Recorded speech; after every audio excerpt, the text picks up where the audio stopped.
crumpled metal is all that's left after a fatal street race in Riverside. Now there are calls to reopen local tracks so people can race legally and safely. Welcome back. I'm Michelle Tuzzi. I'm David Ono. New at 5 o'clock, the deadly street race claimed the life of a passenger in one of the cars. One driver is under arrest, but the search is on for the second driver. It happened at Mitchell and Norwood Avenues in Riverside. Inland Empire Bureau Chief Rob McMillan is live at the scene of the crash in Riverside where one racing car crashed into a parked car.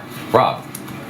That's right, David. Police say the car that crashed was actually going about 120 miles an hour through this residential area. They say he lost control as he went through a dip there in the intersection. And check out these markings on the road. That's where police marked the path of the car as it then hit a Honda parked along the curb there and went into the power pole. The passenger was killed. You can see there's quite a scene here. Friends have come by to pay their respects. At the same time that police are looking for the car that got away, others are using this as an example of the need to stop illegal street racing. This is what remains of the Ford Mustang the suspect was driving early Sunday morning. And this Honda, now in two pieces, was the unoccupied parked car he crashed into after losing control. Police have arrested the Mustang's driver, 18-year-old Jesus Gomez. His passenger, identified as Ruben Terraquez, was killed.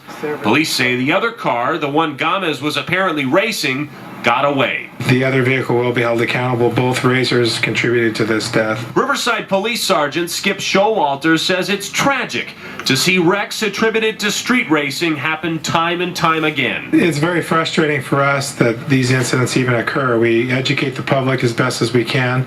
They know it's unsafe to drive at any speeds like this. It was just last week that an innocent driver was killed after she was hit by someone who San Bernardino police say was street racing.